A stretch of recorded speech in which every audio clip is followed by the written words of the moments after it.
One, and we are recording with Pastor Michael Petro. And as we were just talking, there is only one thing in Valdosta, and it is that high school football team. I'd spent 2 years there and not much else there. But before we jump into it, because we were just having a conversation about how it's kind of funny that being conservative, Christian, God-fearing, American-loving is the new punk rock, and you had a great counterpoint. It is, but it's also not, in that we are the majority. There is an illusion with stolen elections, with Section 230 and big tech, all of which are things that I got banned from YouTube for talking about. Just goes to show that we are actually not the minority. We are the overwhelming majority. But before we spiral down a rabbit hole, which is what I always do, please introduce yourself, my man. Well, my name is Mike Petro. I'm a pastor at, you would say Petro. I've been called a lot worse. Yeah. I'm out here in Houston, Texas, and we came over here to open up a church in order to, because we believe we're getting ready to see a very large revival. And I think we're in the time with everything that's happening within our country. If you've ever studied revivals across the world, they usually come at very bad times. And there's been a lot of words out there about what is getting ready to happen. So it's an awakening. I know a lot of people are waking up, both Democrats and Republicans, to what is going on. And it's amazing to me. I work with Bianca Garcia. She actually goes to our church, and there's a lot of Hispanics that really, as they're finding out and waking up to what really the Democratic Party is all about, they're saying, that's not really us. That's not really our core beliefs. That's what that's not who we are. We're family oriented. We're people that believe in life, liberty, and we have a strong moral background. And I don't think that once the word gets out of what's going on, that this whole Hispanic side of things is going to, or Latino side of things is going to backfire on the Republican part or Democratic Party. We're just at a time, Tommy, that there's so much confusion in the world right now, and things are being made to seem otherwise, but they're not. I mean, if you just look back just a few years ago, all the stuff we're being bombarded with right now on television, and I would tell parents that are out there, just unplug the television. Yeah. Start getting your kids on something that you can monitor, something that's good for them. Hopefully we'll have our channel up here shortly, which, it'll be wholesome television.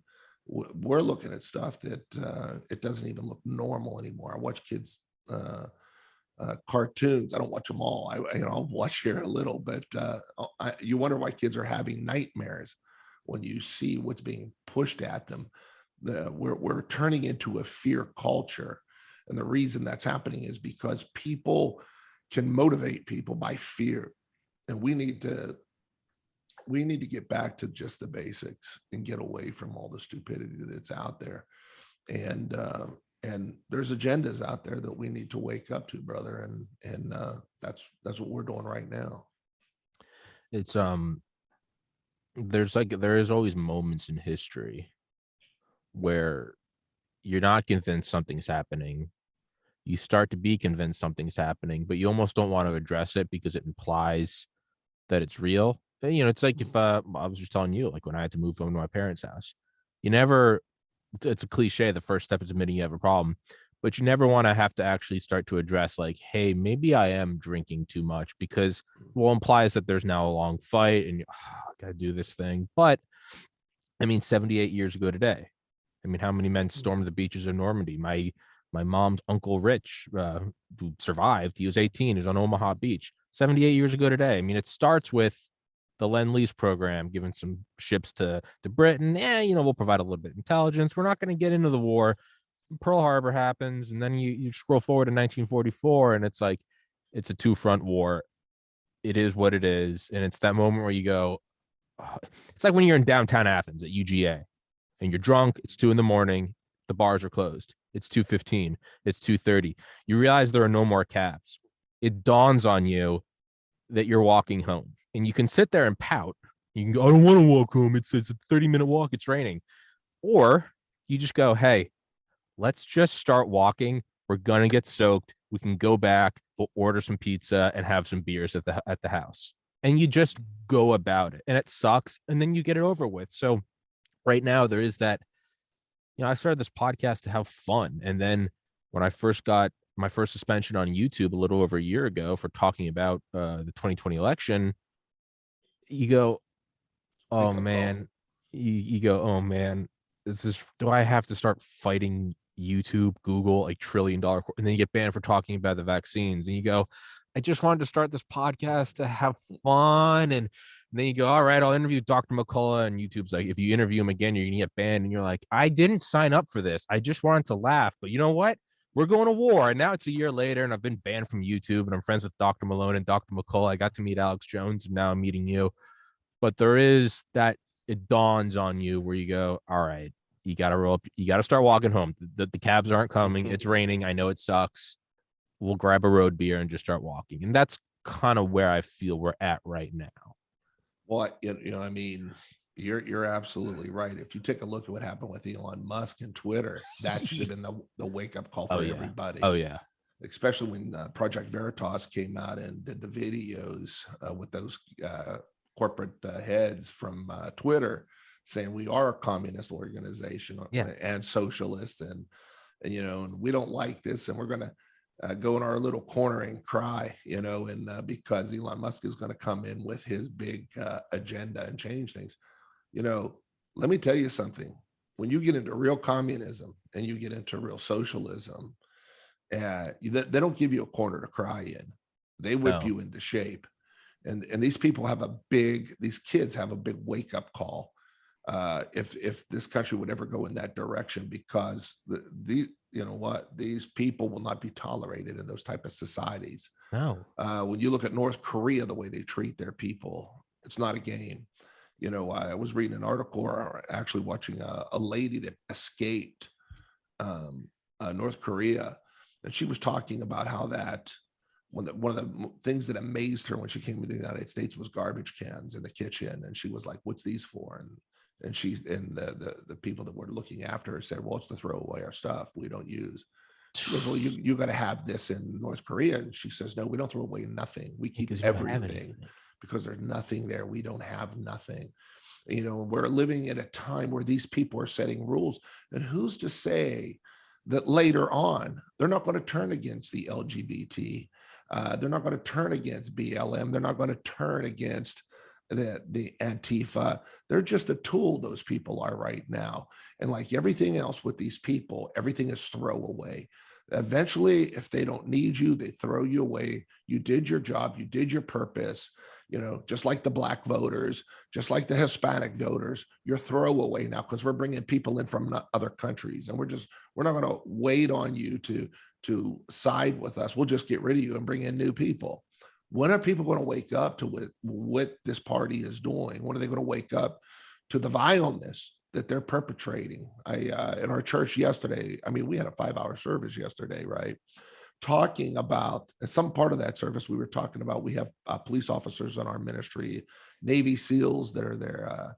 I was talking to Bianca just to have her wake up the people in our church, coming from, these people that are coming from across the border, Hispanic people, Latino people, on the way here, they have rape trees with women's underwear that are in them, that they try to see how many women that they can rape, and who's the biggest number of rapes is who has the most panties on the tree. Little children that are being raped and killed. Are you trying to really tell me this is about freedom, or this is about cartel members bringing people into our country, and those people become slaves to them for years because they can't pay them back? And when the police officers were saying to us, when they get across here, the debt always goes up because there's interest. So they never pay that debt off to the cartels. It's a joke. It's baloney. It's wicked for our politicians not to step into this. They should be ashamed of themselves to try say this is about freedom in this country, because it's not. It really isn't. I mean, these poor people are put in bondage for years to these cartel members and South Americans. And you want to talk about gun rights, go to South America. They have gun control down there. But you can walk around on the streets in Mexico City and you'll see guns everywhere, because everybody that has guns is cartel members. But the people that are law abiding, the people that want to just live a simple life and don't want problems, they don't have the guns. I was listening to another lady from Mexico City. One of the cartel members came up and told her, they said, we're looking at your daughter. She's like 6 years old. We're looking at your daughter. When she gets a few years older, we're going to take her and put her in our system. I mean, how's that lady going to defend that child? How's that lady going to look after that child? And, you know, it's time for people to wake up. It's time for churches in this country to wake up, because right now the church in our country is no better than the church that was in Germany, that was just turning its ear and turning its eye to what was happening to the Jewish people. They were being led to the gas chambers. We're sitting here. We have the information. You got to be an imbecile as a man of God or a pastor not to take a hard look at this information, because you have, you know, they talk about following the science. Well, the science is being followed. And the bottom line is, we have people that just want to turn a blind eye because they don't want to get involved. It's time that shepherds start being leaders and quit being the sheep, and they start getting into this battle, because pretty soon they're not going to be able to say nothing to nobody, because it's going to, that right is going to be taken away. Twitter, Facebook, YouTube, it's all just the beginning of a much larger program to take away your rights, my rights. And the interesting thing is we're the majority. And anybody, and I don't care if you're white, black, or yellow, I don't care if you're brown, they're going to do it to everybody that does not want to follow their agenda. And today, you know, it's here. It's not coming, it started. And it's time that everybody that has half a mind and half a fight in their heart gets into the battle and says, you know what, midterms, you guys are gone. You're out of here. You pastors that are not doing anything and waking your people up to what's going on, you're gone. We're not coming to your churches no more. We're moving on, because this country, believe it or not, was fought over religious freedom. And we got to get back to that fight, because the first thing that's going to happen, I mean, we moved out of Southern California, and when they shut everything down because of COVID, I had to crack up, because you weren't allowed to go to church. They were making CNN, MSNBC was attacking all the churches that were trying to stay open, murderers, this and that. Yet you could go down to the strip club and have a stripper, you know, sit there and dance in front of you, and they never shut those places down. And so I had to laugh. I said to myself, this is just a game. This is a joke, and people need to see what's really happening. Honestly, I can't believe people are still wearing masks. But anyway, that's my opinion. Well, I mean, there's kind of an important thing to remember, that like it's not stopping, right? Appeasement doesn't work. They don't just take a little bit. You don't just do a little bit of this and a little bit. The bully keeps going. The bully doesn't stop when they take your lunch money. They go, oh, what else can I do? It keeps going. And the idea that and I said it last year, the censorship started. The first censorship, you couldn't talk about the 2020 election. I can still see like the blue YouTube label under my videos in my head, you know, no disputes about widespread election fraud altered the outcome of the 2020 election. This is your first. All right. Yeah, whatever. Well, now we know that's fact. Yeah. If you watch this movie, 2000 Mules, I mean, it is evident. They're on camera. They got their cell phone information. They're busted. I knew. And it's surprised to me that the police aren't into this more. They're starting to get in because they're seeing what happened.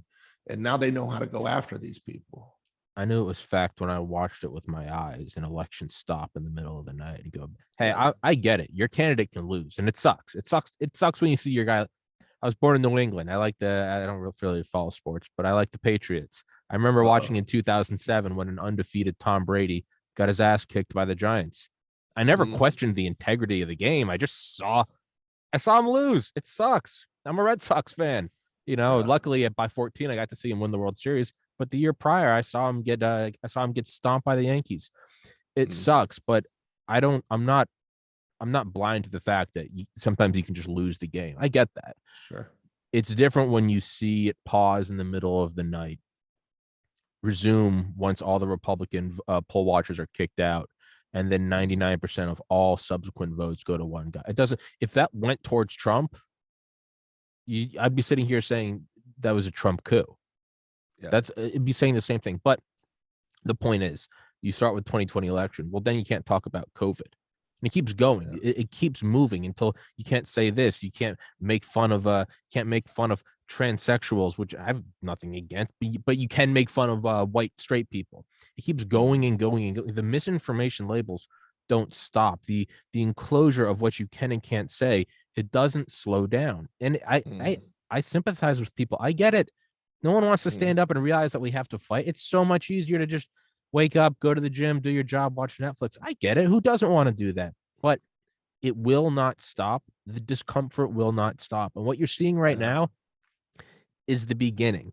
You've seen in the last just 2 years how far we've strayed to where it is now stunning and brave and progressive to have elementary school kids go and watch a male posing as a female having money put in this thong with a neon sign that says it's not going to lick itself.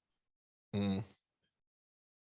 You can't tell me that's not grooming. You objectively in reality can't tell me that's not some sort of grooming for predatory behavior. Actually, if you did that, if you took your kids to a strip bar to watch a woman strip, the social services would come in and take your kids from you. 1000%.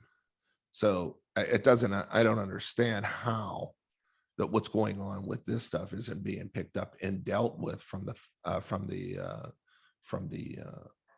legal standpoint, but Tommy, we're just in a place right now where people need to stand up. And I said this a long time ago. I said, as soon as you start changing the narrative for children, you're going to start seeing fathers stand up. I mean, you've seen what happened at Disney when they said, this is the way we're going. All of a sudden, their stock started plummeting. People started getting off of their network. Parents said, I don't want my kids learning this. And that should have been the wake-up call right there. But for whatever reason, these people keep pushing and pushing and pushing because they feel like this is their time. And what they're doing is really alienating themselves, because there's just too many people that are out there that are saying, there's something wrong here. There's something doesn't seem right. I mean, when you see people that act like little children and are screaming at you, and I got to have my way, it's got to be done. Cancel culture. You can't say what you want to say. There's no freedom of speech. That's not going to last too long with a bunch of people that have already are used to that. And so what we're in is a time that there's a transition happening. And honestly, Tommy, I am glad that what happened in the presidential elections happened. The more I think about it, we would have never seen the corruption. Never. We would have never known the cockroaches that were hiding in the dark corners. Oh, yeah. But now they're out there and we can see them in broad daylight. They're not hiding anymore. We can now see there is an agenda. It isn't, being made up. It isn't something that's really not there. We're just imagining it. It is happening. People are seeing it. People of all races are seeing it. People of all colors are seeing it. People of both political parties are seeing it. When I have people that are talking to me that are Democrats and they're saying, I'm not voting Democrat no more, Pastor. Why? Because I see what the garbage is. When Bill Maher gets up and he's talking about it, and Chappelle, and now all these other comedians are bringing it out. They're saying, come on, this is ridiculous at this point, and they're saying we haven't moved. We're Democrats, but the party has moved so far to the left that we don't want that. We don't want what their brand of democracy is, or the Democratic Party is. It's sort of like, you go to a store and your favorite drink is Coca-Cola, right? And so you're used to drinking Coca-Cola. You drink it every day of your life. Then all of a sudden they don't have it. So you buy one of those off-brand colas, right? And the first time you drink it, you go, this stinks. This isn't cola. I don't know what this is. I don't want it. You just throw the whole bunch of it out. This is their wake up. They're saying this really isn't our Coca-Cola. This really isn't our brand. What these people have, we don't want it. And so now there's a major problem right now it's coming to the front door of the Democratic Party. It's a bunch of Democrats saying, I don't want your democracy or your Democratic Party. I didn't sign up for this. And right now, even because the Republican Party has slid up a lot further to what the Democratic Party used to look like, they're saying, I now, agree with them, that they're closer to where I was. And so, there is this wake up call that's coming to all the Democratic Party, and I think right now they're a bus heading for the side of a mountain, and the brakes are gone. They're saying, okay, since we don't have the brakes, we're just going to punch the pedal and we're going to take it full on, and it's going to be a massive disaster for their party. And I think we're going to start seeing it. As a matter of fact, I was seeing that a while back, and then I heard one of the political advisors for Trump talking about that. He said that the guy's really well known for like Steve Bannon for seeing what's going on, and he says they're in trouble. They're in big trouble, and they're going to find out how much people don't want their, the AOC doctrine and all this stuff. So, yeah, I mean, brother, there's that. There's so many things hitting us at one time, and it's like ping pong right now. They're just trying to keep us diverted while they're trying to, pull an end run. I don't know if you realize that back in the back when the whole the guy Johnny Depp and his trial was on every day and every day. I refuse to give that a second of my brains, man. But that was all going on, and people were fascinated with that. The Epstein trial was going on too with that Giselle. And see, this is what I mean. No, this is major news, and nobody knew what was going on except people that were looking for it. And so they had that whole trial going on with her, and the finishing of that and the documentation that was there. But, the media, the communist media had out here, Johnny Depp. Who cares about Johnny Depp's relationship? And, who cares that, he got a divorce? So what? Half of America gets a divorce every year. So, here you got this massive pervert being tried, and most of America never knew what was going on. And that comes with the territory of where our media is right now. And that's the question. If the media is trying to hide information on Joe Biden, and they're hiding information on and protecting Hunter Biden, why in the world would they be hiding information on Giselle Maxwell? Why wouldn't they want that out there? Why did Epstein mysteriously die and the cameras turned off? You got to be kidding me, because these people are dirty. It's dirty, and people aren't that stupid in our country. They know what's happening, and they can see that the fraudulent fake news for what it is. And it's not news anymore. When you have, like I say it all the time, when 90% of the people, it's probably 95% of the people by now left CNN, 87 and 90% of the Democrats left MSNBC, and now they're watching Fox News. I have to laugh at all this, right? Because it's like, we don't want your brand. We don't want your brand no more. We don't want that Coke no more. These people, these Democrats, I mean, they got to be smoking crack to go down the road that they're going right now, because in reality, I mean, that they're not making any sense at all. So there is, and I like what you brought up, is it is good that the 2020 election happened the way it did. yeah, I think, and this is not to make light of the million Americans dead, ultimately, I think COVID was probably a blessing, because the first thing you start to realize after 2 years is the massive collusion between big pharma and the government. But when then it starts to dawn on you, oh, this isn't new. We're seeing it. This has been going on forever. yeah, And you start to kind of get that. You see like war crimes in Iraq. Well, it's just because there's cameras everywhere now. And then it starts to dawn on you, oh, this is happening everywhere. And If you're going to get into COVID, Tommy, you got to realize one thing. COVID just didn't come out of a bat cave somewhere. I know, came out of This a was bioweapons generated. lab. This was generated in a lab, right? I've interviewed And it was bioweapons purposely experts. released at an opportune time. Come on. Absolutely. It's all part of the plan, brother. It absolutely is. But again, there's also no point in dwelling on what has happened. You have to look at it and go, how can we use this to our advantage? How can we? And I think there is. I think that, the military calls them red cell teams, CELL.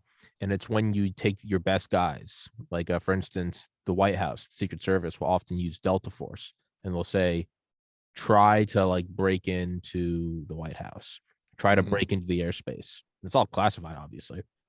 And what you'll have is you'll have the best of the best, and they'll somehow, get past. It was Lou Merletti, I think, was the head of the Secret Service in Annie Jacobson's book about, I think it's called Surprise, Kill, Vanish. And it's about what they would use. And somehow or another, they're talking about how one night they're looking out on the White House lawn. I don't know when it happened. Maybe it's like 2005. And all of a sudden, they see all these thermal images appear of Delta Force. And then, they told the Secret Service, they're like, stand down, this is a drill. But they're like, how did you break through the radar? And obviously it's all classified. But the point is you use red cell teams to poke holes in your own defenses, and then you patch those up. And it's so you'd rather have your own team poke holes rather than the other team. So that's how I try to look at like COVID, how I look at the 2020 election, how I look at censorship, how I look at them pushing a sexual agenda on children. I try to look at it as, because if you just sit here and say it's all doom and gloom, well, then you're lost. You've become demoralized. I look at it as, we now know what they're doing. We now know their method of attack. We're seeing where they come from. I do think there's an advantage to that. I really do. It provides you don't go to the gym and increase the weights and then complain that your muscles hurt. You go, good. We got a little stronger. We figured it out. Got it. Noted. Yeah. There's friction for which we are to evolve against, and we're evolving fast. It's natural selection. We're evolving faster. More and more people are going, like you said, there are people who are not, they're not going to the Republican Party. They're going, I'm a liberal guy. I'm just not for this whole, let's, chop off your genitals at 6 years old. And all of a sudden, when they go, I'm against that, the far, far left goes, you're a Nazi. And they're going, I'm not a Nazi. I just don't think this is good. By default, they get kicked into the right. I do think that ultimately this is good. I think that had it kept going at a slower pace, there never would have been a critical mass of people waking up. It would have just kept inching forward, boiling the frog very slowly. They could have got it done. If they had waited till like 2030 to do COVID, I think they could have kept inching it forward. But I do think that there is a silver lining to them overreaching or overplaying their hand. At least that's how I try to look at it. I have to stay optimistic or I'll go crazy. Adolf Hitler had produced the V2 rockets that he was bombing England with, right? He had also produced the first jets. I think they were called the M1s. The Messerschmitts. And these jets, our pilots couldn't touch them at first, right? I always said if Hitler would have just waited one more year, we'd all be speaking German right now. 1,000%. There's nothing we could have done, but because he had to preempt, and because he went over to Russia, the Russians would have been speaking German, right? Yeah. See, that is, I think, where we're at right now. People are just starting to see what's in. They're getting into the battle. The Pearl Harbor's hit, and people are now saying, I'm not for this. Elon Musk has exposed Bill Gates, their agendas. You can see Bill Gates when he's starting to get in a tuffle with Elon Musk. Elon Musk is no stupid guy. No. It cracks me up. I'm listening to these, managers that were over, executives that were over Twitter making fun of Elon Musk, and I'm saying, you sound like a 3-year-old trying to fight with their teacher, about mathematics in 3rd grade. I mean, I'm going, how is this guy?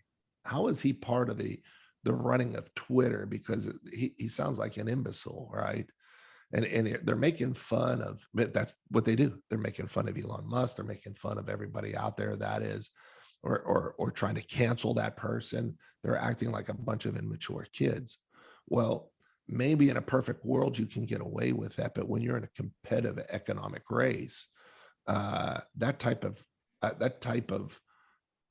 communism doesn't work. Even in Russia, that doesn't work, because now they're competing on world markets, and that's how they're making their money, right? Just like and I don't care what you think about communism. This communism that we're looking at in our country right now is it's to control people. Mm-hmm. It's to make people slaves. It's to put everybody on the plantation. And I don't care who you are. I don't care where you come from. It's going to happen with everyone and forget about, you know, um, you know, free economies, making something of yourself. If you have your if you're motivationally driven to make something of yourself, it ain't going to happen. You have Indians coming here from India and, you know, getting rich. And over there, they have a two-tier system, a serf system. They're over in India, they're slaves. And over here, they're rich. What other country offers that? How does communism offer that? Yeah, if you're Putin's buddy, you become an oligarch. But if you're not Putin's buddy, or if you're not Pelosi's buddy or Schumer's buddy, what's that? Where's that going to get you? So, I mean, it's a real, you know, like I said, they're going to use people, then throw out the trash when they're done with them. And we need to, and everybody just needs to wake up with that, because you can just see, I mean, there's been an all-out frontal attack on mainstream America. You don't win elections like that. No. You do not, you know, you don't get the majority of the votes like that. So either they got something planned for midterms, which people need to start waking up to and get in the fight like we're doing about that. But, you know, really, there's enough people awake to turn this tide. So too many people out there that are sick and tired of this narrative. Too many. I mean, I could tell you stories of what scare you, what people have said to me on planes that I don't even know. I've never met these people, and they're saying stuff to me like, I don't even want to say it on air, but we're at a time that people are ready to get into this, you know. There are, and this is kind of how I always look at it, is like there are luxury issues, and people might disagree with me and say those aren't luxury, those are life and death. But you have to understand what I'm saying, like relatively. There are luxury issues when you can fill up the fridge for the same amount of money. Gas is always going up and down, but you know, whatever, $2-3. Okay, sure, whatever. There are luxury issues about gay marriage, or should you be able to grow your own pot, or should you be able to own a machine? Those are kind of, they're out in the ephemera. They're out in the firmament, because yeah, you argue about it, Fox News, CNN, and then it's like, all right, you go and everything's normal. You're starting to mess with the meat and potatoes of people. You're starting to go, people who are pro and anti-abortion are now going, dude, the price of chicken has doubled. You're now having people who are for and against gun rights who are going, I can barely fill up my gas tank. You're now having people who are atheists and Christians going, how come I can't talk about certain things online without getting shadow banned? You're having all these people go, what is going on? You're now having Muslims and Catholics and Jews going, my mom got this shot and now she has Guillain-Barré syndrome and I got banned from Facebook for talking about it. What's going on? So there is an upside to all of this. I mean, you know, in World War II, there was a large sentiment to stay isolationist. We saw in World War I how we wanted to be isolationist, and Woodrow Wilson pushed us forward. And we looked at World War II and we said, dude, I don't want to do this. Hey, Britain's doing this. All right, man, you do you. And then eventually it comes knocking at your door at Pearl Harbor. And then, like you said, eventually Hitler starts. If Hitler had just gone more slowly, started using the V2, the Messerschmitts, they had their atomic bomb program at Norsk Hydro in Norway. They start overstepping it, and all of a sudden you go, oh, it's here. And to me, that's kind of what I look at, is they're getting people who never, it's always one thing when you try to win people over in the center. You're always going to have your Republicans, you're always going to have your Democrats, and there are people that kind of shift left, right, kind of just get a little more here. But when it's still all luxury issues, you can play that little ball game. You're now having people. Well, think of it this way, Tommy. If you have Democrats shifting over to the Republican, hardcore Democrats shifting, what's happening with that middle class that they're fighting for? They're all shifting. Yeah. Yeah. I mean, it's like, and think about this, right? We have friends of ours that live in Mexico, right? So I say to them when we have the whole baby formula thing going off, I said, hey, you go down to the supermarket and what's going on with your gas prices there? What's going on with your grocery prices? And do you have baby formula? Guess what? Shelves are stacked with baby formula. Prices haven't changed in their supermarkets, and neither has gas prices changed at their pumps. So this isn't worldwide, right? Our neighbors on our border are paying the same for gas and food and baby formula. They have all that they need. Why is it only happening here? Yeah. How do we have this problem in Mexico? They should be the first ones running out of food, but they're not running out of food. There's nothing wrong with their food stocks down there. Their prices are not going up. As a matter of fact, we're starting a business to bring food, food up from Guatemala. And so we have people that we work with down there, right? For that are farmers, and we're talking to them, and they're like, "What are you talking about?" So, well, there's a food shortage up here. What? Why? Like, what do you mean? Well, we don't have no food shortage here. We got too much food. So we're trying to get it up there. You know, these are things that if the news would just dig a little bit, they would see that something's going on within our borders that is perpetrated against our people, because we're the last stand against any worldwide thing. So it's the controlled demolition and dismantling of the republic, because if you are looking at a desire for a global Marxist technocratic dictatorship, you got to take out the strongest guy in the room, which is the US. You cannot take the US on militarily face to face. Everyone that's tried to do that ends up dead. What you can do is coup an election, put your guy on top, dismantle it from the inside. It's evil, but it's brilliant. And again, I look at as people who, we talked about the left, the right, and the center. There's a much, you got to remember, I think, isn't something only like 28 or 29% of the voting eligible population actually votes? There is a massive pool of people, and I know we got to wrap this one up, but there's a massive pool of people, the guys that just never vote because they don't care, because they look at the luxury issues and go, they're now the guys that just want to watch football, that just want to go talk to girls at the bar. They're now going, I can't afford steak anymore. Why can't I buy corn? Like, I don't, I don't do the whole politics game. I don't care. I just want to watch Tom Brady on the Bucks. And they're going, I can't fill up the car. And finally they're going, I can't afford to buy a girl a beer. There you go. And that's when they're starting to, they go to the liquor store and they go, how come my favorite beer isn't here? And that's when you're having people who were, so it's, forget the left, right, in the middle. You now have that massive group of people who just don't vote, who are now going, I don't even want it. And they're never going to post on Facebook about it. They're never going to say a word because they don't want to be involved. And I get it. Who does? It's just nothing but flack and headaches. You now have people that are going, I'm never going to tell anyone, but I know who I'm pulling the lever for. I just want my gas prices to go down. I don't care what color your hair is. I don't care if you want to be a man or a woman. They're like, I just want to fill up the truck for less than $100. Yeah. And the counteract to that is, well, what does it matter if the elections are rigged?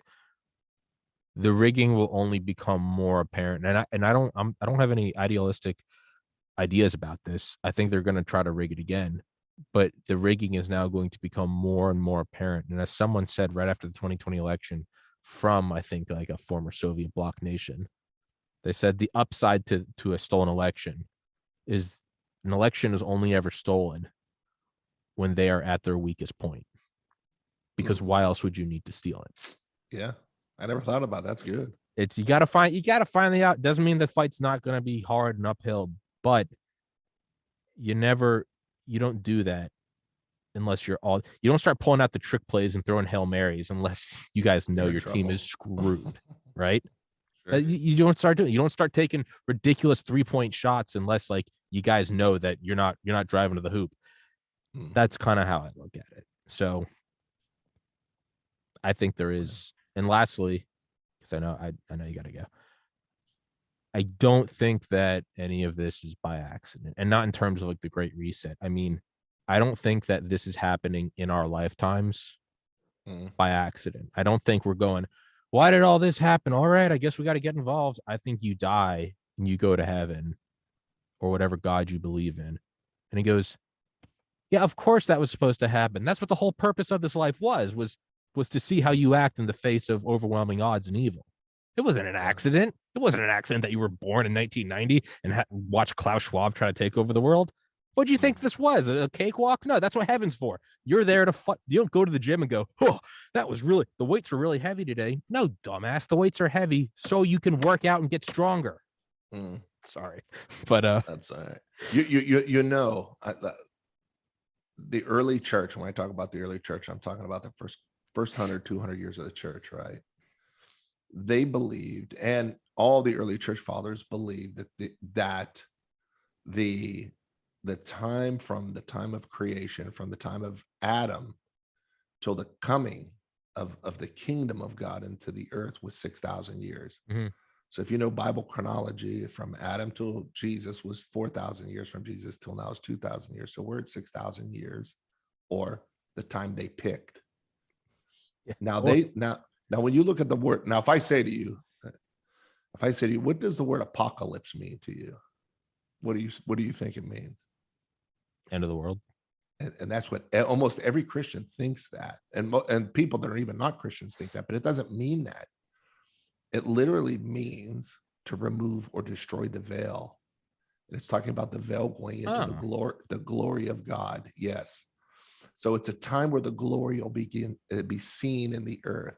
So because the glory is getting ready to be released, the evil is trying to stop it, but it can't. It's hissing and kicking and screaming. Exactly. And so what you're watching and what everybody's nervous about is they're going, oh my God. But you know what? It's crazy when you read the early church, they talked about the things we're talking about right now, not as accurately, but it's crazy how they knew what we're talking about, right? You know, we're looking at that transition and everything is getting ready to change. And the Bible's all, by any chance, have you ever heard of the Bible codes? No. The Bible codes that rabbis a few hundred years ago, they were looking at the first 5 books of the Bible, which is called Torah, Mhm. right?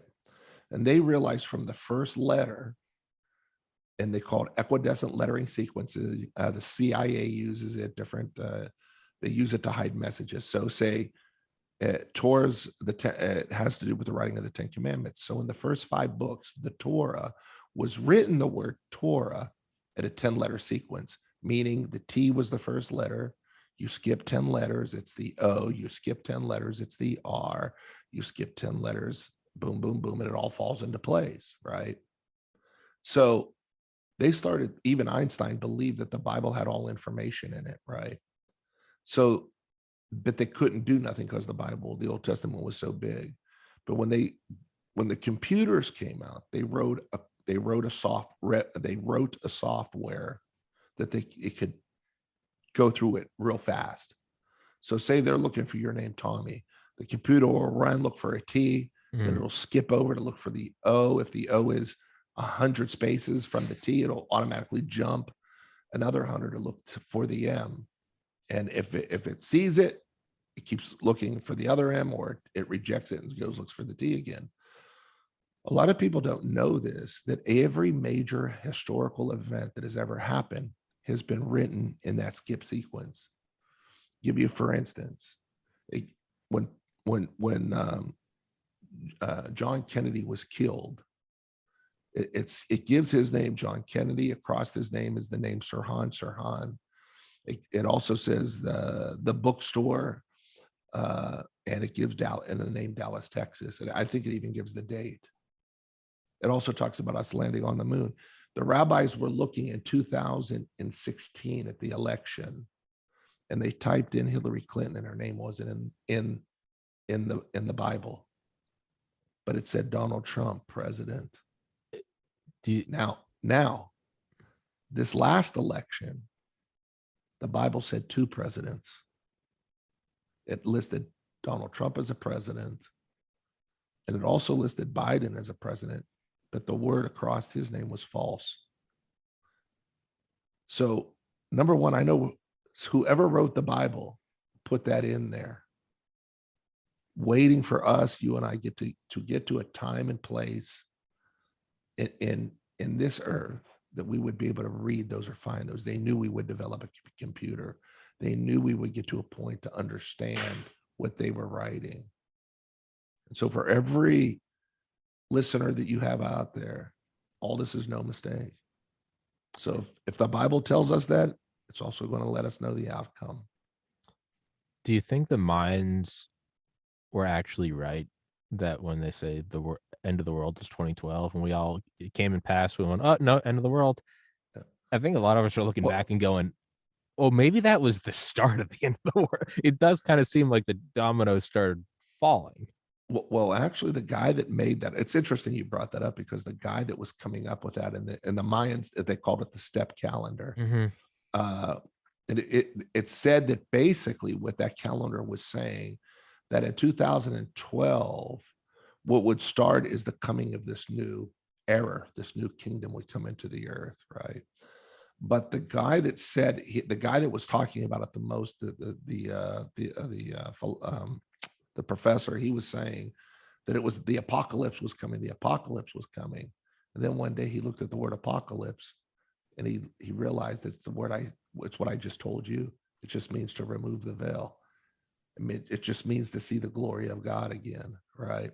So actually on the veil going into the Holy of Holies was two cherubim with flaming swords. So if you know the Bible, if you know the book of Genesis, after Adam fell, you have to realize Adam didn't look like you and me. He was a glorified man. He was a God man.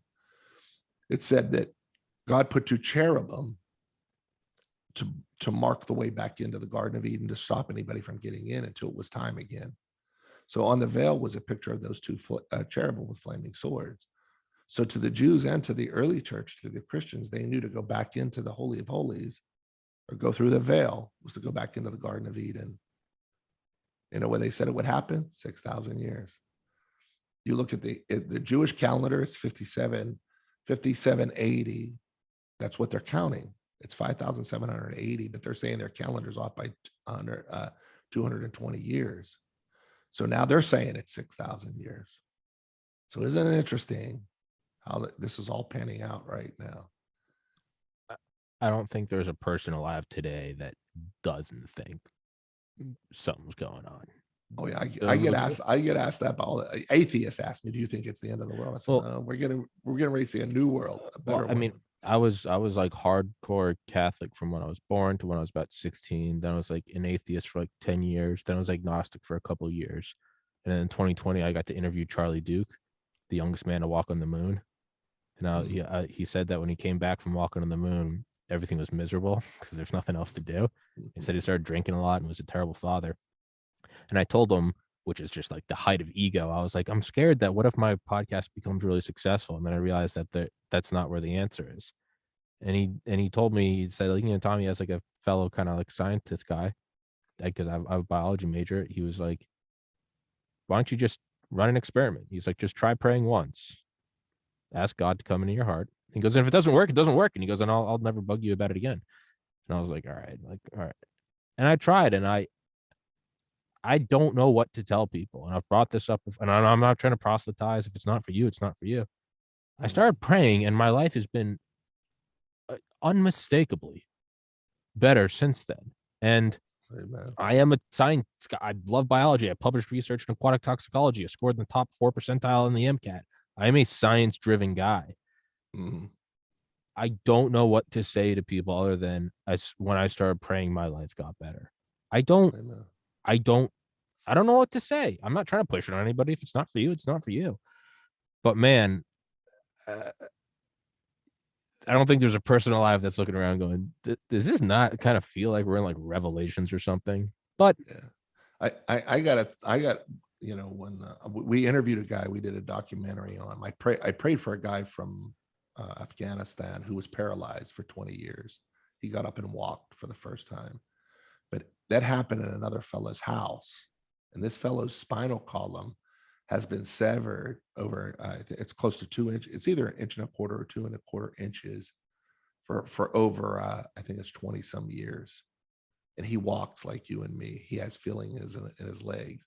So we did a documentary on him. We're gonna pull his doctor in, who's one of the best neurosurgeons in the world.